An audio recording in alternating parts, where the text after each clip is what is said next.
திருமிகு சி.ஆர். சரஸ்வதி, ஊழல் கட்சி அப்படின்னு கட்சி தொடங்கி 2 ஆண்டுகளுக்கு பிறகு அதிமுகவை விஜய் நேரடியாக முறையாக விமர்சனம் பண்ணியிருக்காரு. சம்பவம் நடந்து 4 மாதங்களுக்கு பிறகு விஜயை அதிமுக விமர்சனம் பண்ணியிருக்கு. இந்த திடீர் ஞானோதயத்துக்கு என்ன காரணம்? கூட்டணி அமைஞ்சு விட்டது, இனிமேல் அவருடைய தயவு தேவையில்லை, இல்லை கிடைக்காது அப்படின்ற விரக்தியா, இல்லை என்ன காரணம் அது? முதலில் தம்பி விஜய் பற்றி ஒரு சில கருத்துக்கள். ஏன்னா நானும் கலைத்துறையிலேருந்து வந்திருக்கேன், அவரோட நடிச்சிருக்கேன், கடைசியாக ஒன்ஸ் மோர் வரைக்கும் நடிச்சிருக்கேன். தம்பி விஜய் நேற்று பேசும்போது சொல்கிறாரு 30 வருடம் என்னுடைய உழைப்புனர். சினிமாவில் எந்த துறையுமே, இப்போ நீங்கள்லாம் இங்கே ஒர்க் பண்ணுறீங்கன்னா உங்கள் உழைப்பு தான் உங்களுக்கு இங்கே உயர்வை தரும், உங்கள் வாழ்க்கையை நடத்துறதுக்கு எல்லாருமே உழைச்சி தாங்க ஆகணும். திரை உலகத்தில் உழைச்சா தான் நீங்கள் பெரிய ஹீரோவாக வர முடியும்.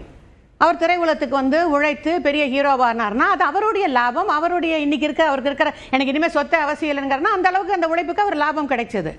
ரெண்டாவது, உண்மையாக திரை உலகத்தில் உழைக்கிறவங்க யாருன்னா எங்களை மாதிரி ஆர்டிஸ்ட்லாம் கொடுத்து வச்சவங்க. ஷார்ட் முடிஞ்சவொன்னே உட்காந்துருவோம், எங்களுக்கு பெரிய உழைப்பு. உண்மையை சொல்கிறேன், டைலாக் பேசுகிறதும் ஆக்ஷன் பண்ணுறதும் தான். அதுக்கப்புறம் எங்களுக்கு வேலை இருக்காது, நாங்கள் ரெஸ்ட் எடுப்போம், அடுத்த ஷாட்டுக்கு போவோம். நாங்கள் நடிக்கிற நேரத்தில் கேரவன் கூட கிடையாது, இப்போ கேரவன், அதுவும் 5 ஸ்டார் ஹோட்டல் கேரவன். ஷார்ட் முடிஞ்சவொடனே ஹீரோயின்ஸ்லாம் கேரவன் போயிடுவாங்க. உண்மையான உழைப்பாளிகள் டெக்னீஷியன்ஸ் தாங்க சினிமாவில். இங்கே இருக்கிற கேமராமேன்ஸ், லைட்டு போடுறவங்க, சாப்பாடு கொடுக்குறவங்க, மேக்கப்பு, காஸ்டியூம்ஸ், இவங்க தாங்க. ஏன்னா ப்ரொடக்ஷனில் பார்த்தீங்கன்னா காலையில் 9 மணிக்கு காட்சிட்டுக்கு 5 மணிக்கு வந்துடுவாங்க. உழைப்பாளிகள் சினிமாவில் யாருன்னு சொல்கிறேன், அனுபவப்பட்டதுனால சொல்கிறேன். 5 மணிக்கு அவங்க காஃபியில் ஆரம்பித்தாங்கன்னா நைட் 10 மணிக்கு ஷூட்டிங் முடிகிற வரைக்கும் காஃபி கொடுத்து, டிஃபன் கொடுத்தாங்க, சாமான கழுவி, லஞ்சு கொடுத்து, அவங்கள் தான் உழைப்பாளிங்க. 30 வருஷம் இவர் உழைச்சார்னா அவர் இன்னைக்கு வெல் செட்டில்ட் ஆகிட்டார். எத்தனை வருஷமா எத்தனை பிள்ளைங்களை என் தம்பி விஜய் படிக்க வச்சிருக்கார் சொல்லுங்க. 30 வருஷ சினிமா வாழ்க்கையில் இந்த 3 வருடமாகத்தான் அவர் இந்த குழந்தைங்களுக்கு இந்த நிகழ்ச்சியை நடத்துறார். அதாவது அரசியலுக்கு வந்த பிறகு. அதற்கு முன்னால் அவர் ஏதாவது இப்போ புரட்சித் தலைவர் எம்ஜிஆரை பற்றி பேசுகிறாங்க. புரட்சித் தலைவர் எம்ஜிஆர் அவர்கள் சினிமா நடிக்கிற காலத்திலே எவ்வளோ ஏழைகளுக்கு உதவி பண்ணியிருக்காங்கிற வரலாறு எல்லாருக்குமே தெரியும். ஆனால் தம்பி விஜய் இதுவே பாருங்க, இன்னும் சில ஹீரோஸ் இப்போ நீ சொல்கிறாரு நான் வந்துட்டேன், எல்லாத்தையும் விட்டுட்டு வந்துட்டேன். 50 வயது தாண்டிய பிறகு எல்லாருமே ரஜினி சார் ஆகிட முடியாதுங்க. 70 வயசில் யாருமே ஹீரோ ஆகுதுங்கிறது 100ல் ஒருத்தர், அதில் ரஜினி சார் ஒருத்தர். 50 வயது கடந்த பின்னாடியே எப்படி இருந்தாலுமே நமக்கு சினிமாவில் வாழ்க்கை மாறும். அவர் பையன் இப்போ சினிமாவுக்கு வந்துட்டார், ஸோ அரசியலுக்கு வந்தாச்சு. அவர் தான் தாக்கத்தை ஏற்படுத்துவார், எந்த விதமான உதவியும் செய்யவில்லை, எத்தனை பேரை படிக்க வச்சாங்க அப்படின்னு கேள்வி கேட்குறீங்க. உழைப்பும் பெரிய அளவுக்கு இல்லை, டெக்னீஷியன் தான் உழைப்பாளிகள் கேட்குறாங்க. ஆனால் அவர் தான் தாக்கத்தை ஏற்படுத்துவார் அப்படின்னு உங்கள் கட்சியுடைய பொதுச் செயலாளர் திரு டிடிவி தினகரன் தான் சொன்னார்.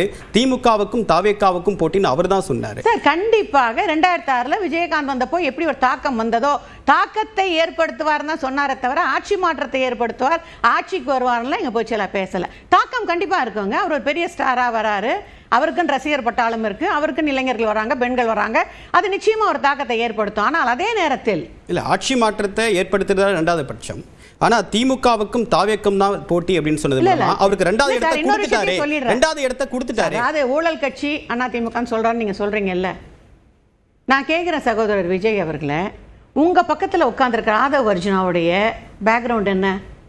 எந்த லாட்ரி சீட்டை அம்மா ஒழித்து கட்டினார்களோ, இந்தியா பூரா லட்சக்கணக்கான ஏழைகளை கொள்ளையடித்த அந்த லாட்ரி சீட்டை, எத்தனை தற்கொலை பண்ணிட்டு எத்தனை குடும்பங்கள் இறந்து போச்சு அந்த லாட்ரி சீட்டை தமிழ்நாட்டில் அம்மா ஒழிச்சாங்களோ, அந்த லாட்ரி சீட்டு வித்த பணத்திலிருந்து தான் இன்னைக்கு அவர் செலவு பண்ணிட்டு இருக்காரு. உங்க பக்கத்தில் இருக்கிற அருண்குமார், அவர் என்ன அரசியல்வாதியா?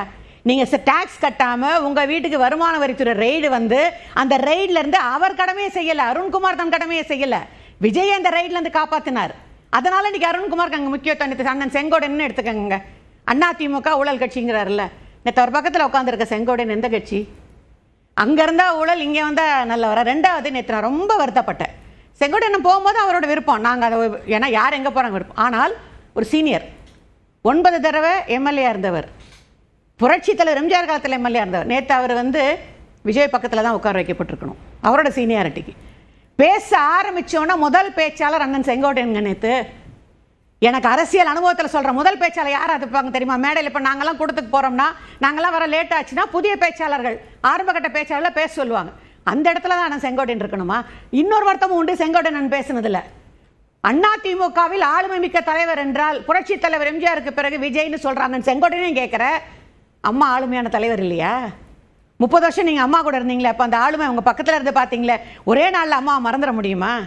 ஸோ இன்றைக்கு விஜய் அவர்களை பொறுத்த வரைக்கும் அரசியல் காலத்துக்கு வரட்டும், மக்கள் தீர்மானிக்கட்டும், எல்லாம் சொல்லட்டும். ஆனால் புரட்சி தலைவர் எம்ஜிஆர் உருவாக்கிய இயக்கத்தையே ஊழல், ஆண்ட கட்சியும் ஊழல், அவர் பிரிச்சு சொல்லல, அப்படி சொன்னா அவர் எம்ஜிஆர் காலத்துல இருந்தே சொல்றாரு. அது அது அண்ணன் செங்கோட்டையனை பக்கத்தில் வச்சுக்கிட்டே சொல்றாரு.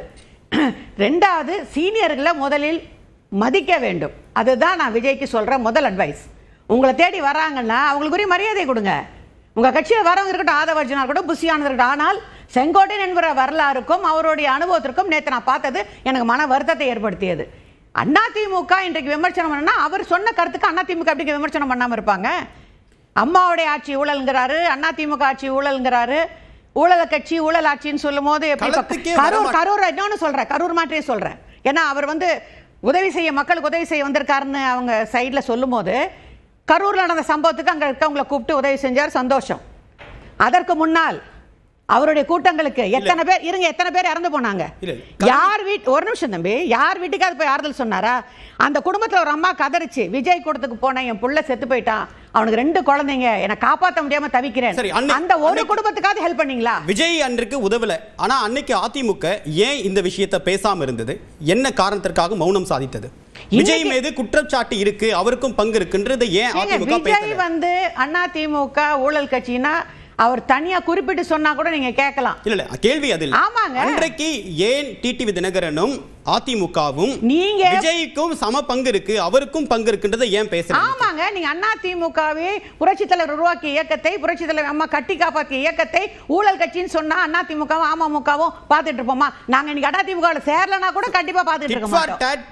அப்படின்றதா எடுத்துக்கணுமா? இல்ல யதார்த்தத்தை உண்மையா எதிர்க்கட்சி என்ன பேசுமோ அதை பேச மறுத்தது அப்படி எடுத்துக்கலாமா? இல்ல, it is not did for dot sir, it is a fact.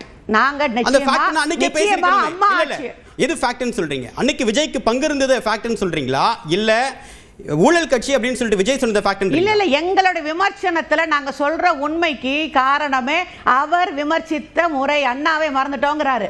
நாங்க எங்க அண்ணாவை மறந்துட்டோம்? அதிமுகவை விமர்சித்ததை நீங்க எதிர்க்கிறீங்க, கடுமையாக விமர்சிக்கிறீங்க. ஆனா கரூர் சம்பவத்துல விஜய்க்கு பங்கு இருக்கா இல்லையா, அதை ஏன் இத்தனை நாட்களாக அதிமுகவும் அமமுகவும் பேசல? கரூர் சம்பவம் கோர்ட்ல இருக்குங்க.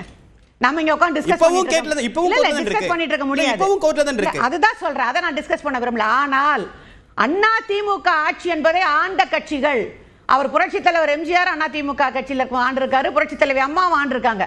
அந்த மாபெரும் தலைவர்களை ஊழல் கட்சின்னு சொன்னா அதே மாதிரி பூத் கமிட்டி போட்டதே கள்ள ஓட்டு போடுறதுக்குன்றார். பூத் கமிட்டி கள்ள ஓட்டு போடுறதுக்காக போடுறது இல்ல. முதல்ல விஜய் அவர்கள் எழுதி கொடுக்குறவங்க கரெக்டா எழுதி கொடுக்கட்டும். பூத் கமிட்டி என்பது அந்தந்த கட்சி சார்பில் உள்ள உட்கார்ந்து இருப்பாங்க, வர்றவங்களோட லிஸ்ட பார்ப்பாங்க. அது கள்ள ஓட்டு போடுறதுக்காக பூத் கமிட்டி வைக்கல. நீங்க புரட்சி தலைவர் ஆட்சியையும் புரட்சி தலைவர் அம்மாவோட அதிமுகவையும் நீங்க விமர்சனம் பண்ணும்போது டெஃபினட்டா நாங்க அதுல இருக்கிற உண்மை, அந்த ஃபேக்டை நாங்க சொல்லி ஆகணுங்க. இது தவறு என்பதை நாங்கள் சொல்லித்தான் ஆகணும். அவரோட விமர்சனம் தவறு என்பதை நாங்கள் சொல்லணும்.